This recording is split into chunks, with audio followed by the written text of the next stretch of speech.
Amidst the controversy surrounding the conduct of the World Congress and governorship primary in Imo Labour Party, revelations have emerged that it is only the Caretaker Committee led by Comrade F.B.I. Onyekwulisi that has the right to conduct the exercise.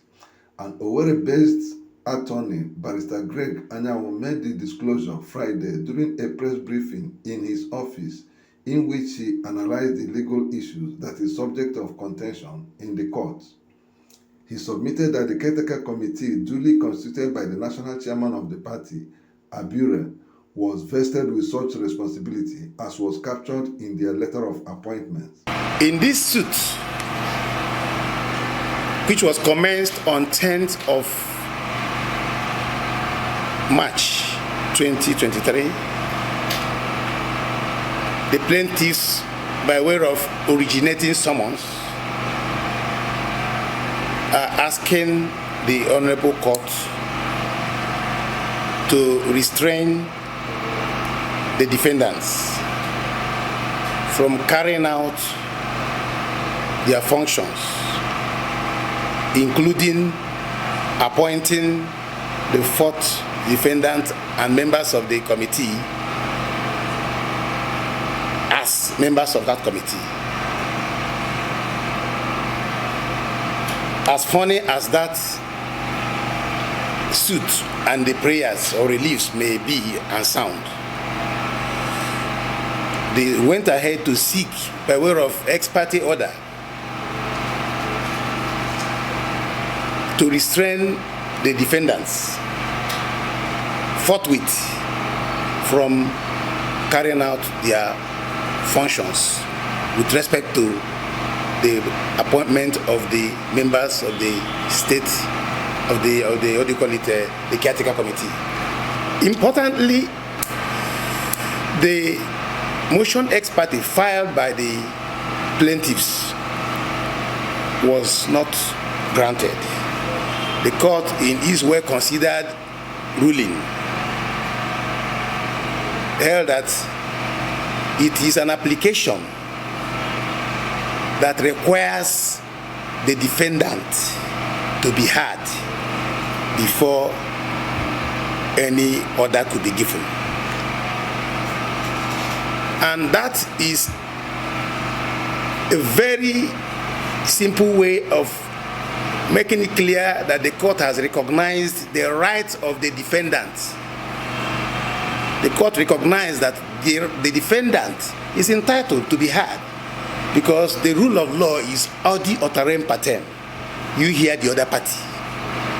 A situation where one person can come and hide under ex parte application to secure an order, which order is part of the very order he or she is seeking in the substantive suit. Courts are no longer keen in granting such applications. There is a letter that specifically defines the function or functions of this. Look at the function 3. 1, I'm coming to the 1, to carry out membership revalidation.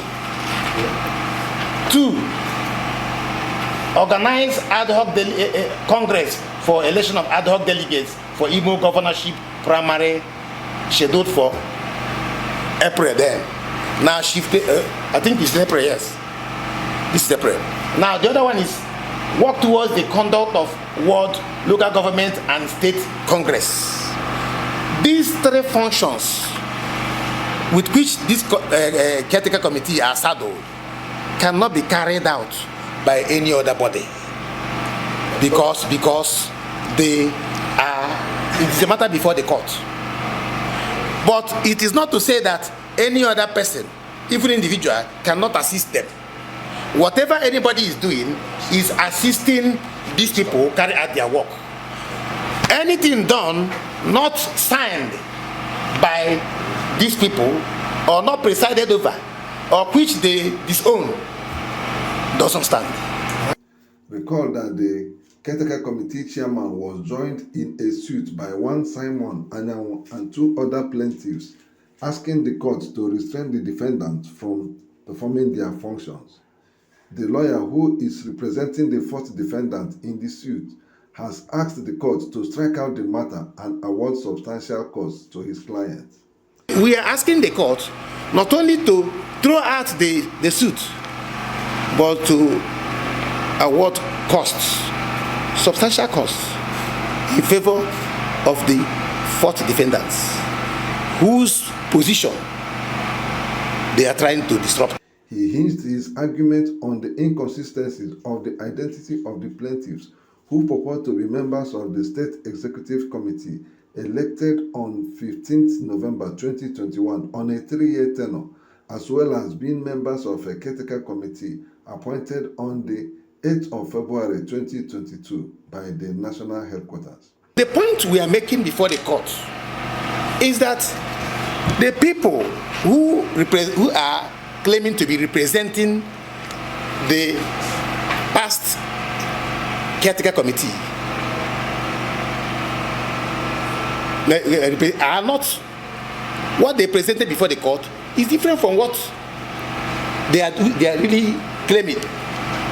They came as members of State Executive Committee, and among them is one Pascal Ogu. Pascal Ogu, his name is not in the list of the Caretaker Committee members appointed by the party. So who is he speaking for? They thought the plaintiff is a deceased member of the party.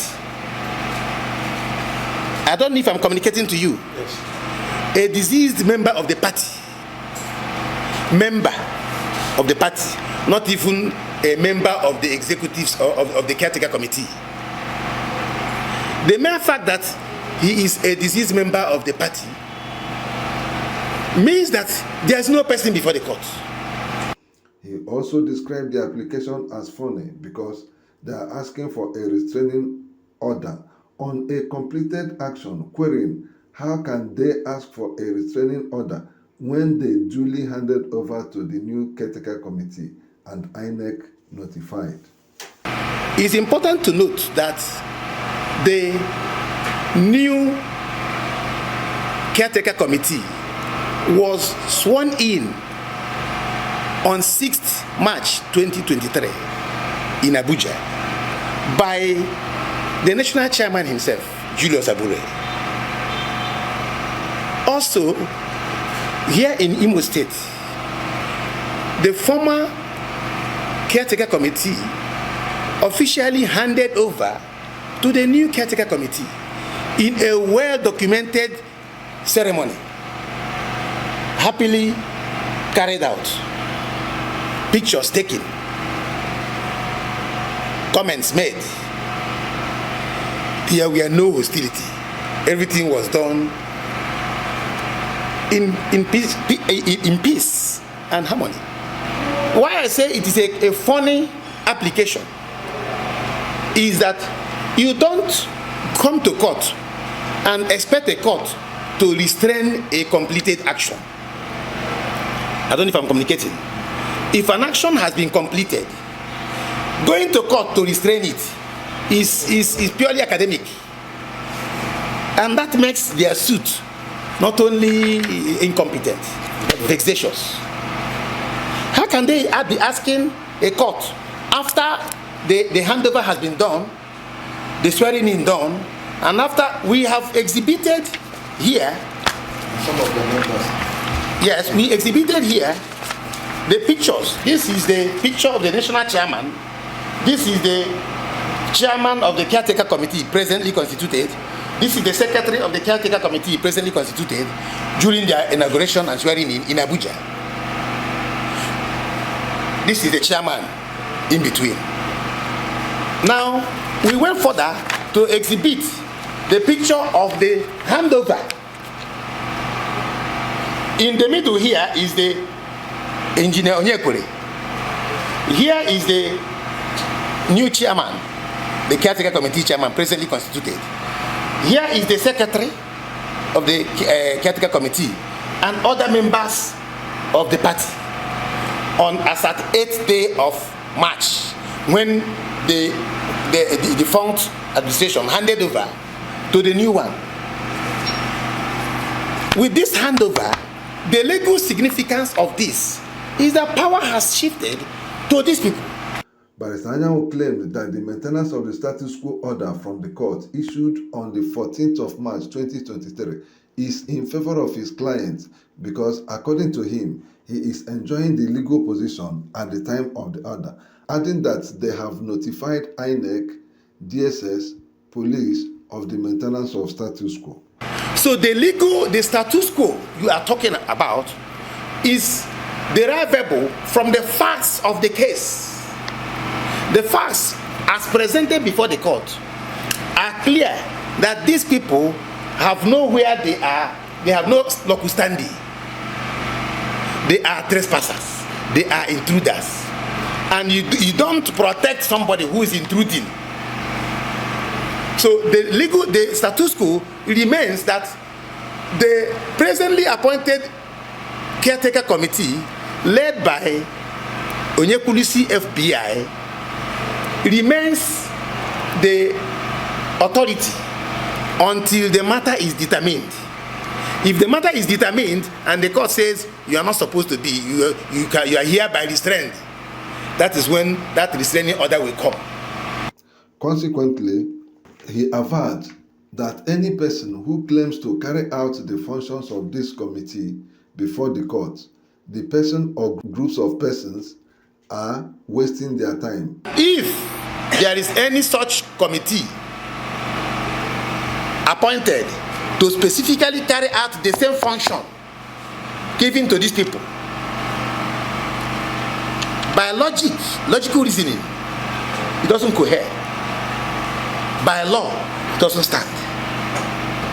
Let alone when the court has given an order. Leave this thing like this until the matter is determined. So anything done contrary to that order of court cannot go.